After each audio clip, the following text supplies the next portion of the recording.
Thank you for joining Level Up EQ's panel on career conversations. I'm Nicole Acton, the Director of Sales for Level Up EQ, and I have the pleasure of introducing our moderator, the talented and very inspirational leader, Marla Skibbins. Marla is the founder of Level Up EQ, a master certified executive coach, and a senior faculty member at the Coaches Training Institute. She's been training, coaching, and facilitating for 2 decades, all over the world with a focus in Silicon Valley.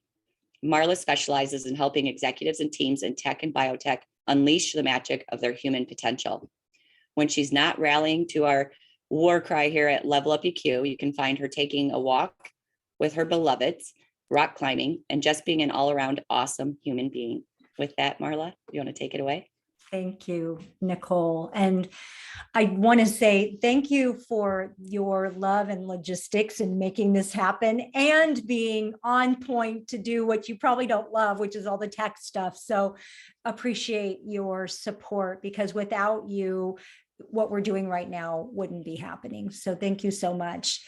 And I just want to say what spurred me to start Level Up EQ was to unleash the magic of human beings and to create inspiring organizations. And isn't this conversation we're going to have today, developing people, how we unleash magic? So I don't think there is a more important conversation in some way than this. So I am so excited to have our panelists, and we're going to have them introduce themselves in a moment. And we also have added an icebreaker question that you're each going to answer. But I want you all to know that we want your thoughts, and we want to design this conversation based on your thoughts. So please share in the Q&A your questions so that our panelists can respond to them, because they want to hear what you want to know. They have great stuff to say, but the more you ask questions, the more you can get the information you want. And it helps the audience that we have a large mailing list we send these recordings out to that are also listening, and the people that registered and couldn't be here are also listening. So please make this a great conversation by asking your questions. And I'm sure someone out there will have had that question and be glad that you asked it. And I want to also say this is a very organic conversation. So panelists, please feel free to be off mute and riff on each other. This is not the polite, one person, other person, now you, and repeat. This really is a conversation, because we want your wisdom. And I think it comes out of the emergence of all of you. So with that, I would love you each to introduce yourself, where you are in work, and what your role is. And also here's your added extra icebreaker to show a little bit of who you are inside. What is one piece of feedback you've personally received that was impactful to your career growth? Because isn't that a big part of career growth, is getting feedback? So what was one piece of feedback you got that was really impactful to your career growth? And Christine, will you start us off? Great, thank you. Sure. So hi, everyone. My name is Christine Odino. I'm the Director of Talent Management for Fidelity Life and eFinancial. We're an insure tech company. So what that means is that we provide life insurance to middle America, typically driven through the e-platform. So everything from life insurance through all the medical exams, through the algorithms. A lot of times it helps folks bypass having to take off work or costly copays, and we're able to provide great policies through a variety of vendors and providers to meet people where they're at in their financial needs, while still protecting and preserving their financial security for the future. So my feedback that has stayed with me actually came from my first corporate job many years ago. And that is when I was hired for a role. And when I met with, and I was onboarding on my first day, one of my interview panelists came in, told me hello, glad that I was happy to be aboard, and told me, just so you know, you beat out other candidates. And my philosophy of why I brought you on the team was I hired you for what you have and not for what you're missing. And I think that happens so often. People and hiring managers look and see, well, they didn't have 1, 2, and 3, but I had the transferable skills. I had the learning agility, the want to learn. And he trusted that and saw how he could use that. And I've always carried that with me, hiring for what they have. That's great. That's great. That's great. Scott. Hello, hi. Hi. Scott Morris. I am the Chief Information Security Officer for Zapari. We are a SaaS company in the healthcare space. We specialize in the user experience. So many of you have probably looked at claims, done open enrollment, things of that nature for your health insurer. Our product is gray labeled to those insurers. So no one knows about us, but we make your experience with your health insurer amazing. So we are a very forward technology company operating in the cloud and very modern technologies and automation. So it's a very exciting and rewarding, I think, opportunity to be doing that in the cybersecurity space. My advice or whatever has helped me in my career. I mean, I have to reach deep in the bucket for that one. There's so many things that I've learned and been told. I'm a huge advocate for mentors and learning for people. I would say the one that piece of advice I've heard and I'm most proud of is working on executing and continuing to grow is being humble, right? As you come up through your career, it's important to be humble to what you're doing. You know, you need to be confident but not arrogant on how you execute things and how you deliver. And that confidence shows when you're in these presentations or talking to leaders or trying to grow your career. It's important to know people understand that you can handle pressure and be there. So, you know, being humble is something I've always prided myself on trying to be, and it's been advice I had very early in my career. Thank you for that, Scott. RaChelle. Hi, I'm RaChelle Streetman. So I'm the Director of Global Talent Development with Rackspace Technology. I have the honor of leading our internal learning organization, Rackspace University. And we help develop the employees all around the world, which is super exciting. And we do anything from onboarding to tech training to professional development. And yeah, I couldn't be more proud to lead the group. One of the things that popped in my mind when you asked that icebreaker question, and like Scott, there were many.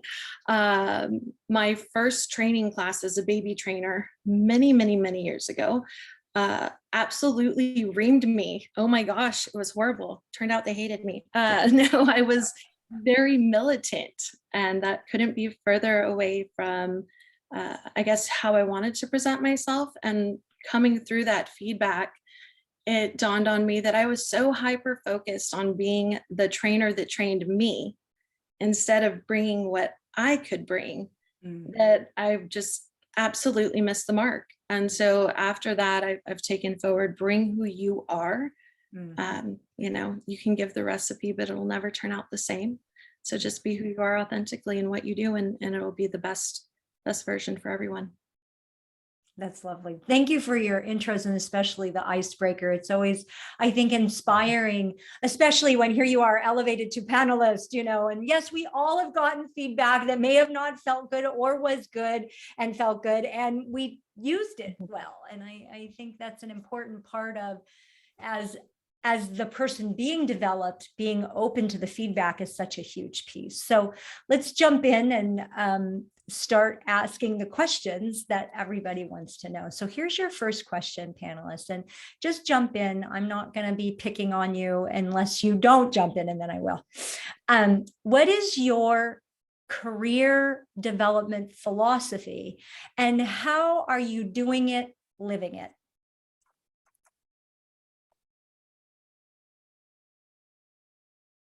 Christine, you look like you're nodding and ready to go. Sure, I can Jump in on absolutely, I can. So we have 4 prongs to our career philosophy. The first one sets the entire platform, and this is where we say we believe everyone in the company contributes to success. No matter the role you play, no matter the title, you have success contributions. Mhm. And from there, we then move forward to say, we want you, collective you, to strive to be the person that models our values, lives our values, is proud to be in the company that you work for, and to help us develop others, being that great peer coach and role model. And also, as you are looking for talent outside of the walls, and as many people are kind of looking at where could they go next in their career, how do we be that internal beacon to say, come work for us, come be a part of us, and letting our associates be a part of the talent journey, so it doesn't just fall on talent acquisition or HR, et cetera. And then we also, our commitment back is providing that culture of two-way dialogue. So we do not want to surprise people at the year end with a rating. We do not want our folks feeling surprised when a promotion is announced and nobody knew that there was even a promotion to be had, or a project team was named and nobody knew how to get to the project team. So Mhm. it's opening the dialogue, and we truly and truly encourage people to take ownership of their career. And if they have, and that's okay if they have to go chase their manager down for their career conversations. Their managers know they should be having those open ears, and we encourage full ownership. And we're here to support and guide and provide the outlets and the creative solutions. And I know we'll get to that a little bit later when there's not so much a financial end, but what are those creative ways that we can continue to provide, develop, support, growth, inspiration, motivation, and all of the above. That's great. That's great. Yeah, I mean, I think for me, and it's exciting to be here, right? Because I think I'm usually the consumer of what RaChelle and Christine create, right? I'm the leader that has to work with teams such as yours, right? So that's one avenue for me is, right, is career development philosophy, is to work with the resources that are within your organization, right? And as a leader in an organization, you need to be a champion for that, an advocate for that, and basically part of that extension of that team and representing the values that they try to offer. So I do try to be, a huge cultural advocate within our teams. Working in cybersecurity, it's a very demanding field, as we've all heard, right? It's zero, less, negative career unemployment. So we work really hard to keep our people engaged, but through development is the best way we have. So we do that through actions and opportunities within our team, right? Especially as a party, we're a small organization. Prior to this, I was a Blue Cross Blue Shield, much different situation. But now as part of a startup, it's a very, very different approach to development of careers. And there's not a lot of upward mobility within a small organization. So you need to get people to learn within their kind of set boundaries that may or may not exist to certain degrees, right? So we try to do that through ownership. I try to help people take ownership of their responsibilities, their interests, and keep them engaged. And you do that through allowing them to have ownership of what they're trying to do. It's not about what my decisions are or what our leadership wants to do, but it's about taking the experience of the people that work for you and giving them the opportunity to have those voices. And through that, you give them opportunities to present and to be active in front of leadership or boards and other things that continues to grow their confidence, and it continues to show to highlight their companies across the organization, and not just to me like they do every single day. So those are a couple of the things I use to help people and with career development. Great. Great. I agree with so much of that, Scott. Kind of skipping past, of course, the career conversations that are all formal that we all have, and going past the standard dev paths. But a few things, I guess, my personal philosophy on it and things that I do with my group is individual recognition, really finding out what motivates someone. What someone may want a standing ovation, that's a nightmare for another person. Maybe I write an email, which is something that just happened recently, to one of my team members' family, thanking them for their support of that person so they can show up, right? Figuring out what it is that really intrinsically motivates and makes somebody feel valued, and doing that authentically again. So there's that part of it, but then also finding out what that person, what season, what I call it, the season of the life, right? What season in their life are they at? Are they at this part where they're just thirsty and gun ho, and they're like, I call it the CrossFit, right? They're like in CrossFit for their career and they're ready to just pedal to the metal? Or are they somebody who's, in a stage where, they're wanting to take more of an easy route, they're settled and they're happy where they're at, they just want to keep being happy where they're at? So really looking at where they want to go, where they want to be, and then finding those areas of engagements, for those that are CrossFit career ready, right? Giving them continuous challenges and new things to learn. Those that are ready to just settle in, keep giving them new projects, maybe areas to mentor, ways to kind of ease in that way, and finding what opportunities, a lot of what Scott said, what opportunities for that individual person, but just showing up, being hands-on, having those conversations with them, and also knowing sometimes people outgrow you. I am not owed their loyalty in their role or at the company, although I love everyone to stay with me forever. But sometimes people outgrow, and supporting those employees outside that leave as well, every step of their journey. So once they're an employee for me, they're part of the circle for life. So yeah. Yeah, I love that, because, boomerangs happen. And if you have that relationship, they will go, well, you know what? It wasn't so great out here. I'm coming back. I miss you. I miss or whatever. Yeah. Or they go and get the experience they're looking for. And when another role arises that is now the right time fit for them, yeah, it fits perfectly. But, it's all about making them feel like they're supported. yes. Throughout the whole process. Yeah, the other thing I want to underline that you said that I think is interesting, I was just talking with one of my clients about this, is that we have to figure out there was a book a long time ago that I think it was Men Are From Mars and Women Are From Venus, and there was the love languages, right? Well, people have an acknowledgement language as well. It's kind of the same thing. It's how do we feel appreciated? And like you said, a standing ovation for one would be a nightmare for another, but we do need to know what is that for people, because that's a part of, I think, how we develop people is through giving them feedback in the positive way. And how do we do that? Because it's different for everybody. And knowing people, that is an important, also knowing, for one development, you give somebody the stretch goal, for another person would be a nightmare, for someone else, it would be really exciting, and understanding that for each person. So I love how you all are seeing that. So how do you remain accountable around people's career aspirations, and how do you prioritize it? Because there's a lot of stuff going on, as we all know, all the time. Yeah, I can start that one off for us. So that's a really difficult one, I think, especially from my experiences, because there's only so many opportunities for people to advance their career, right? And oftentimes people have very clear ideas or expectations they want to go. So I would say being accountable to people's aspirations is for me, is about being honest, right? You can't do this, or I can't get you here, or helping them understand what the organizational structure is, or where the limitations are. There's not always there's not two of me at any one company, right? So everybody can't be the CISO, and I learned that the last company. That's why I'm at Zapari now.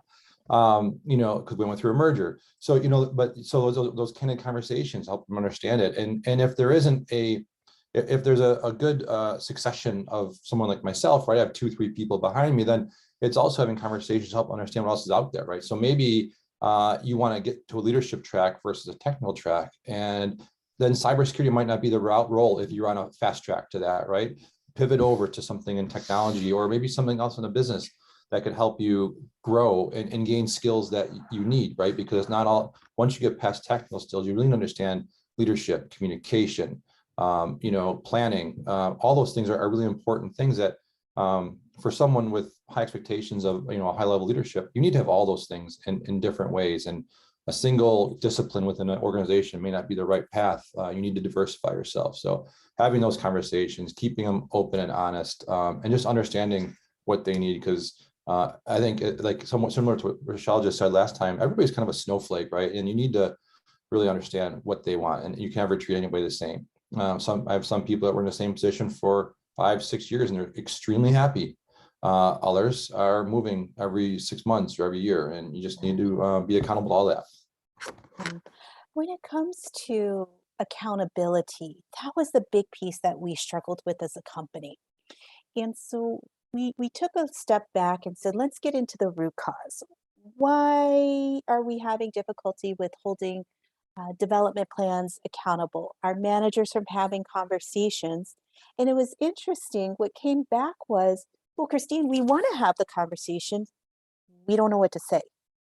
I was like, okay, well, tell me a little bit more about that.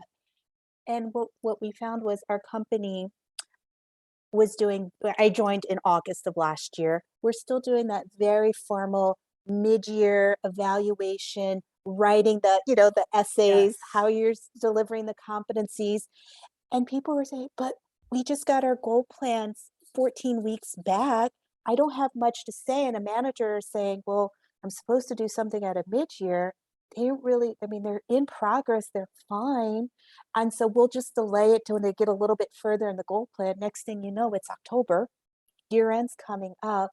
We've missed those conversations. To Scott and RaChelle's point, we missed the opportunity to say, I would rather do X, I'm missing Y, I'm struggling here. Yeah. And this is where we're coming around in 22, where we took away the formal mid-year. We took away the paper form. I was just on a training session just this morning and they were stunned. They're like, no more paper? I said, no more paper. No more paper. We're going to make this easy. We're going to have great conversations and we're just going to talk. And RaChelle, that was something that I took away from her comments earlier.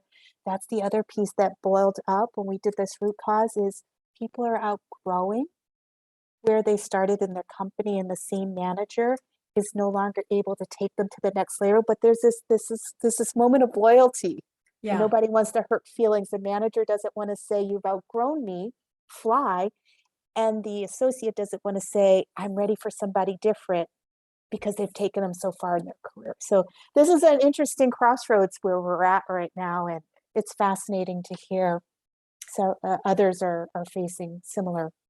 I love that. I remember a company I was like in an onboarding conversation, and I think it was the president of the organization was talking to us, and he said, you will all outgrow this organization.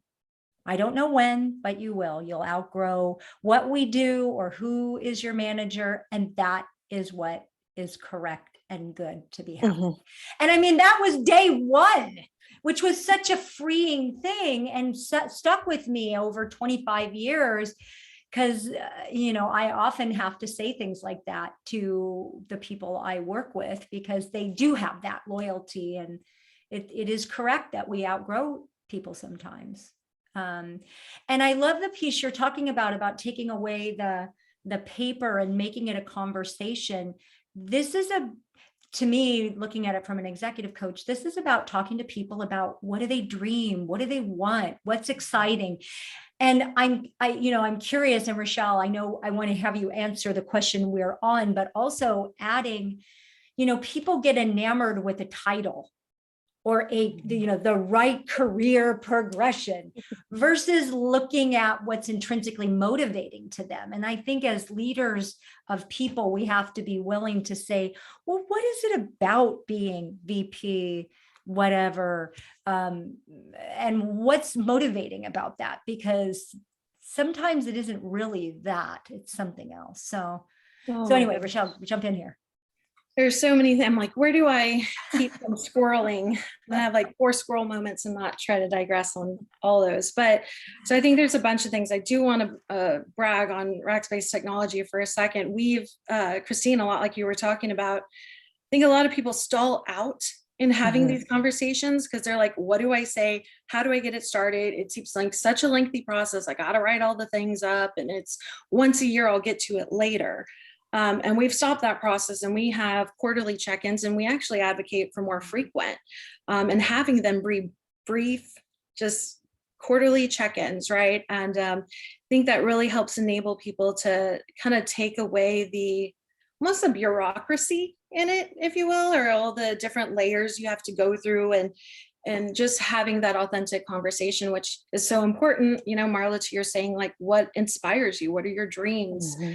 And again, going to that season of your life, if somebody is dreaming a lot of work and where they want to go in their career, you know, as a leader, how much effort and where you're going to need to show up, versus someone who's like, yeah, I've got all this going on and I just want to come and have a stress-free workplace. And that's, both of those are great, right? Both of those are great to give to your employees and for them to want. And then letting them know, I always tell them, I'm here to get you ready for your next role, whether it's with me or not. And I see a lot of great things with Rackspace too, where it's, hey, I have this employee over here and you mentioned this, I think they would be a great fit for it. And they're an amazing, and I've had that happen with me and I've done it for others, where they're definitely an employee that leader doesn't want to lose, but they see this opportunity and the trajectory that this employee wants to go in. And so I think finding those opportunities, a lot of time people wait or say, oh, we don't have that built-in career path, or we don't have that open. And even at times my team gets fixated on, what's the career path? What's the career path? And I tell them, get a machete, chop stuff down. Let's forge a new path. Like, what are we doing? Let's build an exciting learning culture. And when you're building something innovative and exciting, sometimes you have to build the new roles for that, right? So building the opportunities with your team, not necessarily for them, but alongside them is one of the most pivotal things I think you can do in a modern day workplace. Yeah, that's really good. That's great. Go ahead, Scott. Yeah, if I can I want to just, as an executor of the things that you two do, I just want to, say a couple things. So Christine, I had that opportunity of living through that performance review, we'll call it hassle, at my previous role, right? It was a quarterly or every third year, and we moved to the agile performance reviews, and it was wonderful. And I've always found myself, I try to bake performance review type conversations in almost every one-on-one I have, right? So then when it comes time down to like formally doing a review, whether it's through an agile process or not, it's more organic, right? And I don't feel like there's no surprises, and I work really hard at that, right? So at a time where I'm forced to do a formal review, because I feel like I do them informally every time, it's okay, guys. What are we reviewing? We talked about this. We talked about this. Kind of reference back to things, and I feel like I've done a good job of executing that, and it works really, really well with the teams. And there's never surprises. So just want to reinforce that. And RaChelle, it's interesting that chop it down and find a new thing. One of the points whenever I talk about my career that I'm most proud about is, in my entire career, I have never taken a role that existed before I got there. I am the first at everything I do. And that it's been really successful for me, and it's extremely motivational and engaging, because I always forge a new path. I've always tried to find the next tree to chop down or a problem to solve, and it's been really successful. And I've had tremendous growth because of it, and I continue to do that. And my next role I'm moving into, it will be the first. I'm pretty sure of that. Yeah, that I want to underline, that's giving the responsibility and encouraging people to be brave and courageous. Yep. Say, here's what I'm passionate about. I see this problem. How can we fix it? How can I be a part of it? And inviting themselves into it. And which I love, that here's a machete, we're innovative, we have to, create it, and really allowing people, because I think sometimes I get the sense people want to sit back and go, do me, tell me where to go and how to and really know what about you engage in it and tell me what's the problem we could fix and how could you fix it.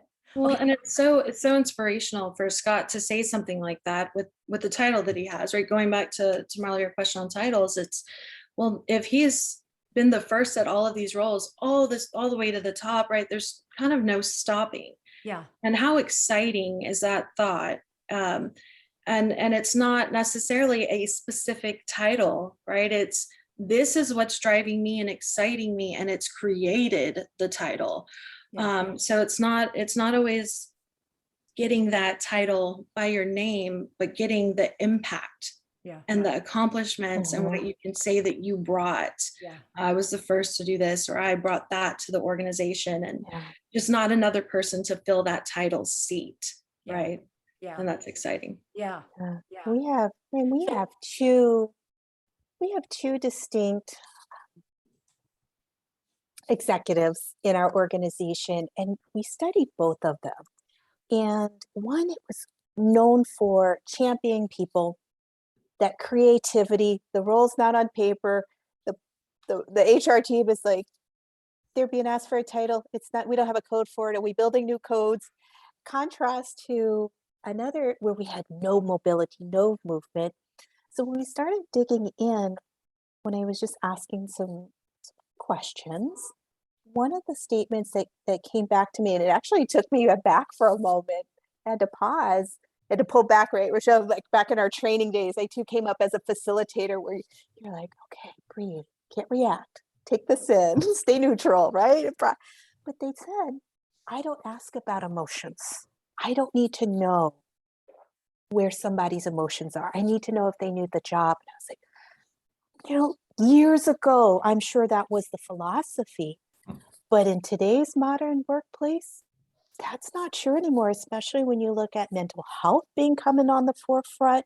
We're in a generation, and I sit in that generation where I still have dependent children in the home in the elementary age, but I also have aging in-laws. So we're carrying on both sides of the equation. So emotions do play a part, timing plays a part. And that does factor into talent conversations. So when we say get rid of the paper, you can't fit emotion in paper was another reason why we walked away from that. But it was really interesting for us to see that we have work to do with our executives to open the mindset about looking at the person in totality. And that includes where they're at in this moment of time and being comfortable to have those tougher dialogues that say, I can't take a promotion because I'm caring for two sides, et cetera, et cetera. And really having the employee voice what they want in their career. That's where we're heading as a workforce. Yeah. So we have a question that hopefully is coming out of this particular conversation. What's our question, Nicole? The question came in, how do we track employee engagement? And this is from Nima. If she wants to clarify, throw that into chat. I'm going to stretch that because I think that's kind of general.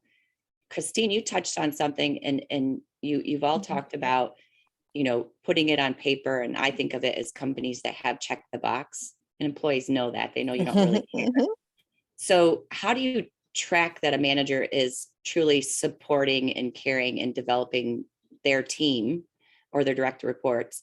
And how do you know that the employee is engaged in that career path that you've developed, or even outside of that? Like, how are you tracking all of that? So we have to jump in, we have a 52-hour learning initiative. We have a lot of different ways we track this, from our formal career conversations that we put into our HRIS system. But again, could be a check the box, but how are we really looking at that? We did a 52-hour learning initiative, which means that every employee is empowered and given 52 hours a year to learn at the least. So that's just bottom of the barrel. And of course, a lot of that could be classes, things like that. But we don't define learning as only certification paths or what you're doing in a classroom with Rackspace University, but what around you, how much learning is happening just by osmosis, right? By showing up at the office every day, by that new opportunity, Scott's talking about working on being on a board. How much of that did you have to learn getting into this new area? So we do have a system set up to, of course, any internal courses are automatically tracked, but employees can log their learning, which is great because it's them making sure their hours are marked in there. So all the hours reported, or the majority of it, come from them being excited to tell us that they're learning. And I think that is so magical and so exciting as a learning geek myself. But we have an internal recognition feature, and they get badges if they complete their 52 hours. And to kind of show some of the fruit from that labor, we had about 193,000 hours tracked in 2020. We saw an increase of about 35%, 36% to over 300,000 in 2021. And quarter to date, we're already up 17% from last quarter. So it's really exciting. The more you talk about it, the more you engage them, the more these conversations take place and you're looking for opportunities, the more they're excited and the more they're recognizing where and when learning is happening. That's great. Engagement's a tricky one because you're right, Nicole. We straddled that line of if we send out a survey, they're like, what are y'all trying to track me on? If we don't survey, are you listening to me? Is anybody home? So where's the right balance of trying to find what is the right engagement that we're trying to solve for? What we have decided to do is not go after formal surveys in 22. With the new performance model, the new competencies, the new career conversations, we're offering lunch and learns. Every time we push a new piece of the performance model, we support that with learning sessions and learning labs where they can come in and ask their questions. We demo, we do all these things. So we're tracking engagement by how many people come. The first time we did this, we had 8 on the first one. This morning session, we had 45. So we're seeing that people are naturally gravitating. So we must be doing things in the right way. And by us being visible and accessible, we're also seeing engagement because they're reaching out to us. We're getting pings like, hey, can I grab 15 minutes? Hey, can I talk to you about something? Where can I go from this? And for us, that's more important than a formal survey. We may look to bring those back next year, but for now, we're going after these softer, more human interactions for engagement. So that's what's working for us, but we're in a moment of transition where the participants on the line who had brought in that question, maybe that's something to think through is, where is your company at? Are you in a state of flux? Are you in a state of changing your people philosophy, career philosophy? Maybe formal survey doesn't make sense at this point, but if you're about to go into it, maybe formal survey does make sense so you can capture some of that feedback. And that's another way of engagement. So all to say engagement just looks differently. You just have to think through what's the most natural way to get the best reaction, and then they trust you for it. And you can trust the data. Yeah. I don't know. I got a pretty simple answer as a executor of your philosophies. 2 things for me. First, in my organization and my teams, my easiest measure of engagement are people staying, right? If I don't have attrition for unwarranted reasons, right? People are going to grow, and that's great, right? Many people move to leadership positions, as I mentioned earlier, either in or outside the company. But just leaving from frustration, if no one's leaving, I'm good. Right? That's a marker for me. But however, from a corporate perspective, my last role at Blue Cross Blue Shield, I think the measure we used, which I thought was really a good indicator, at least from my perspective, was one simple question. We asked it once a month, and would you recommend this as a place to work? And I always thought that was a super powerful, simple question, 1 through 10. Because if you're going to recommend people come work here, I think that shows a pretty high level of engagement. It's a pretty succinct measure, and I've always thought that was a good one, at least from my views. That's great. We asked the same question, Scott. Yeah, we have our survey as well for the employees. Love that one. Yeah. I'm struck by what several of you have said, that there is this component of being a reminder or a marketing person for, career growth and development, or opportunities for growth, or how the growth happens. Like, there's a lot to have to do with messaging, because I think oftentimes people are not thinking, they're thinking about it, but they're so in the work, they forget about it, or they I've seen also people get into well, nobody asks me, or I'm, I won't say victim, but a little bit passive. And so you're like, I'm imagining 8 people went to your first thing, they talked about it, and people heard about it, or you also marketed more. There was more time for people to see this was happening. And then there's 45 more people on the line. So I think it's also a matter of messaging, right? Part of how we develop people and having them take responsibility, messaging, because they don't know. One of you said they don't always know, or they don't know all that's available, or they've forgotten, so that's great. Thank you for your answer to that audience question. Can I throw something in? Because another question came. Oh yeah, great. Go So you for were it. talking about the measures, and then and I'll just give you a quick, there was a great quote from RaChelle, great quote about career hungry professionals being in the CrossFit of their careers. You talked about upskilling your employees and helping them find new roles within and even outside the organization. How important is internal mobility, and what tools or tech can companies leverage to support this? So you talked about the measures, but can you talk about some of the tools you're using?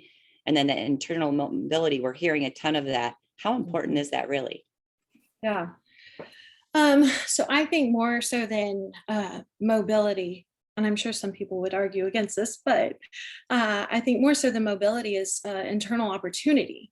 And again, that kind of supports, what Scott and all of us were saying about being able to create a new path, being able to have a vision or a new way to go. I think a lot of companies spout innovation, but that really means being able to fail forward, taking risks, changing the way things are done. And if you have the ability to have those conversations and take that to senior leadership who support that and be able to have changes in the org and try new things, I think that really inspires people. If you look at Maslow's hierarchy, for a while it's physical needs, all of this stuff, but the modern day workforce is really switching that. You've got people leaving 6-figure roles to open the taco truck, right? Or go on these missionary roles. People want to be inspired. They want to do inspiring work. They want to have a vision and they want to roll with that. So I think having opportunities is so alluring. You can have movement, but if you're just still stuck in that same type of role, even if it's the title, the allure and the excitement of the title is going to diminish and fade very quickly. But if you create that opportunity for new programs, opportunity for new projects and impact, and showcasing the impact and the stretch and getting recognition from the top, I think that's absolutely the most powerful thing an organization or a leader, even a leader in your own, advocate for you and your team, can do. Some of the tools, I really, really, really recommend OKRs. I'm a huge fan of OKRs, objectives and key results. I helped implement them and bring them on board at Hulu when I was head of VX training over there. But that's where Kelly Campbell at the time, one of my ex-bosses, brought that on, and just amazing. But I really recommend a free resource, Measure What Matters.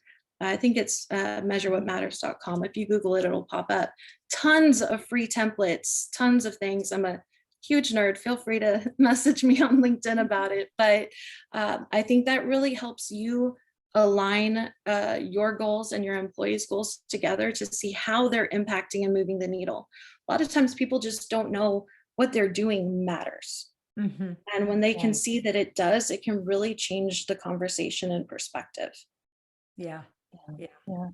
So from a tech perspective, this is where you can go super tech, you can go medium tech, you can go low tech.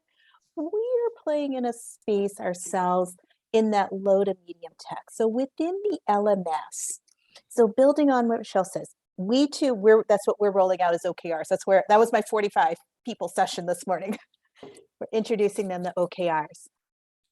Once we know OKRs, once we know how they're living in performance, we have it in our LMS, what we call a talent profile. This is where it's almost an internal resume.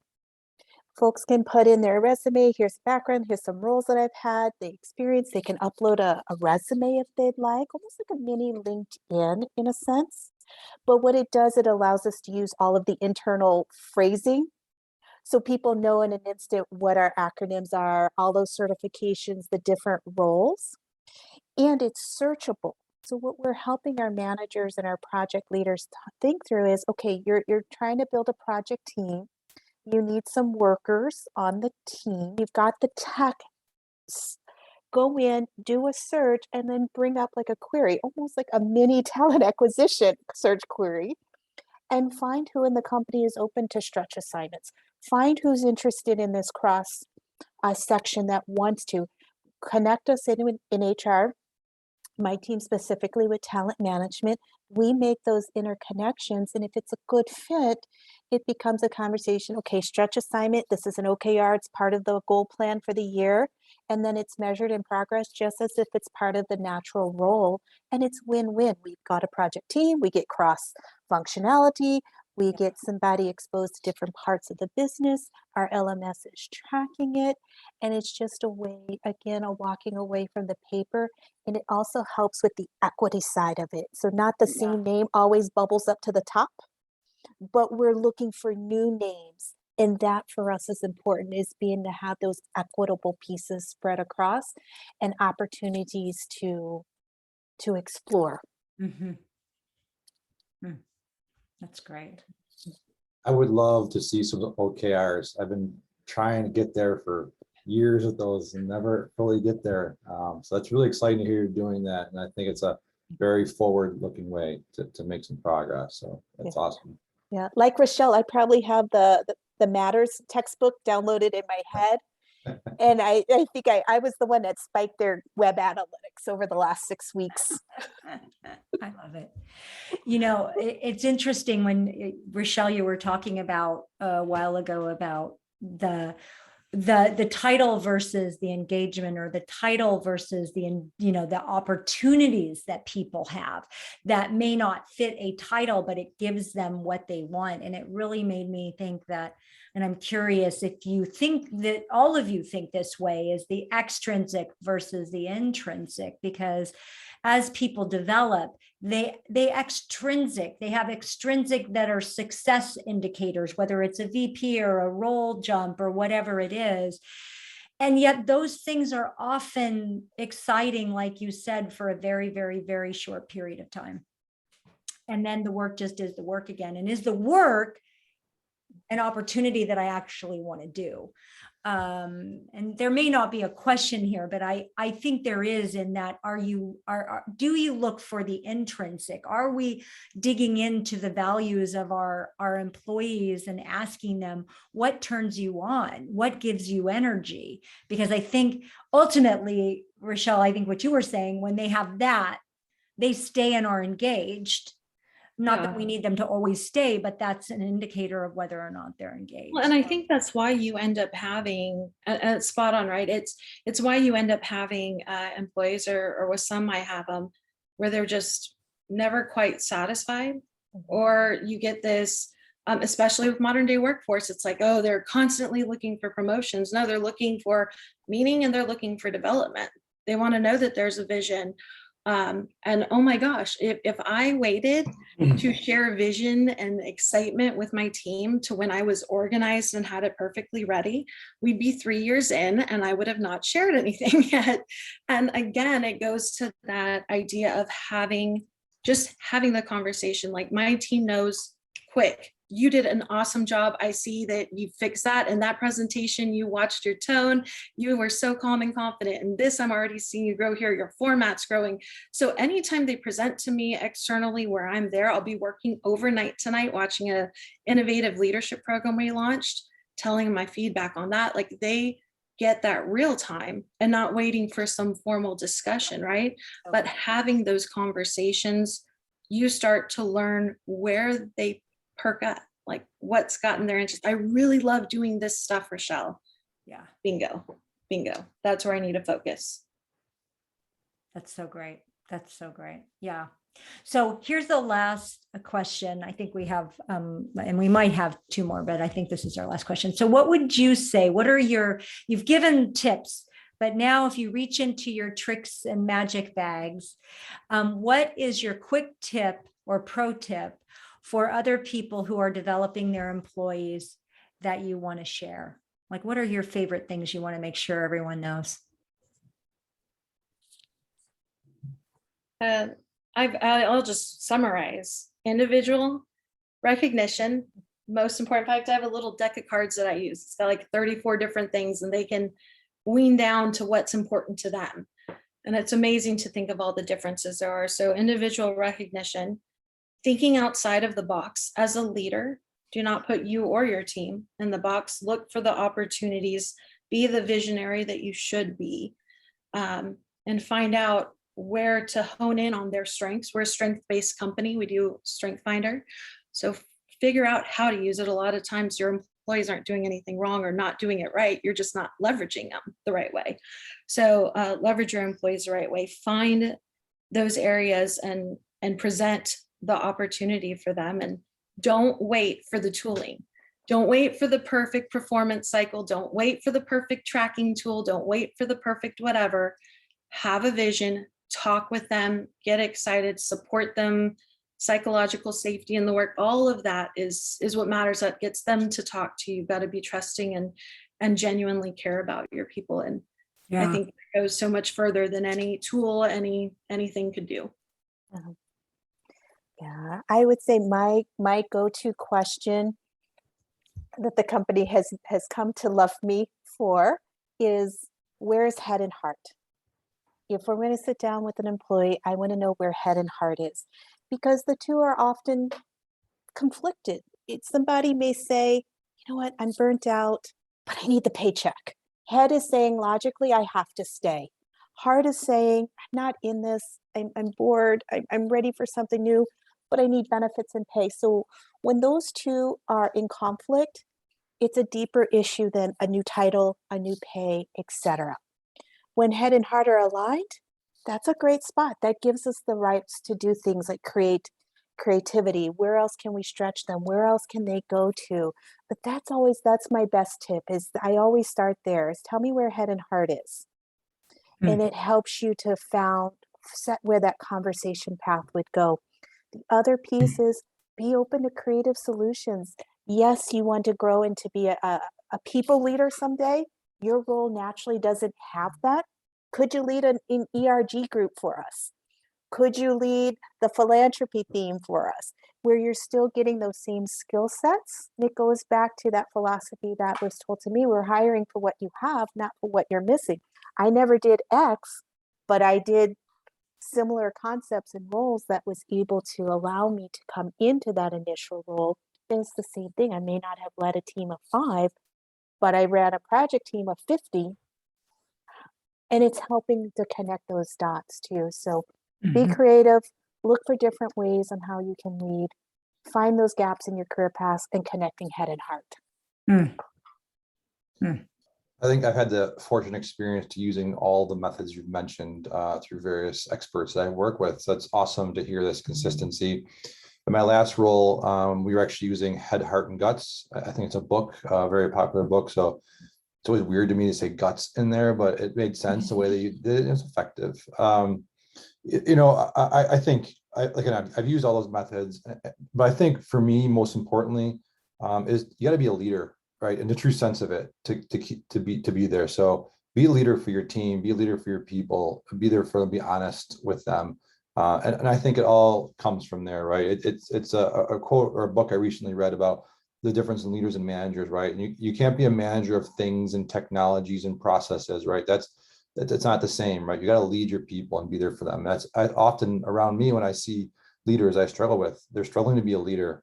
They're good at managing. And I think that's the core for me is be part of everything you're doing. Don't just focus on delivering the best technology, but being engaged with your HR partners, your people ops people, all that to develop the people. And I think if you have the right people to guide you and you accept that help, you can be successful. I'm appreciating what you all say, and I want to underscore what I'm hearing. It's really about the individual so much, even down to head, heart, guts. Yes. You know, we're really talking about, and this is very now, like there is old thinking around developing people, but now it is about the human being and what lights them up and how do we leverage that. And there's lots of things and ways to do that. But why I love what I do is we reach in and we help people uncover their magic and then encourage them and point them and feedback them towards how do we have you live that particular thumbprint that is you, that is genius. And I really appreciate both the pro tips and all of your passion and knowledge about this topic. So appreciated in taking away that it really is about the individual and how do we really uncover their own greatness and have them continue to live it within our organization, or when it's right to go someplace else, to go someplace else.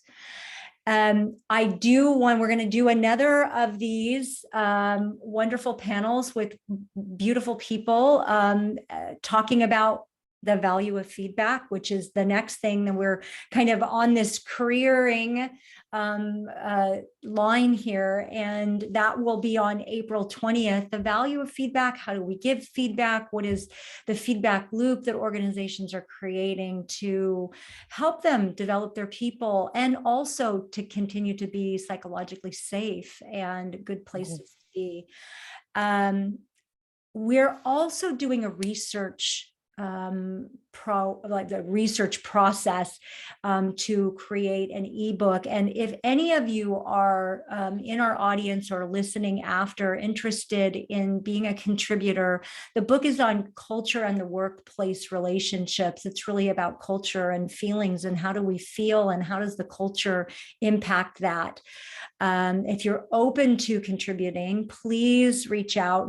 We'll be sending out, Nicole will, an email to everybody who is registered and attended with the recording. And if you are interested in contributing research, it will be just a brief conversation. It's not a lot. Then please respond to that email. And again, I want to thank you, Christine, RaChelle, and Scott, for your both your generosity, but your passion for people and how to develop people. We need you. We need you, and we need you multiplied by many, many, many, because there are people that are aspiring and don't always get that lift that the development process can give them. So thank you for doing the beautiful work you do in the world. So appreciate you. And thank you again, Nicole, for being my trusty co-pilot on this. And thank you all so much for being a part of this. And until we meet again.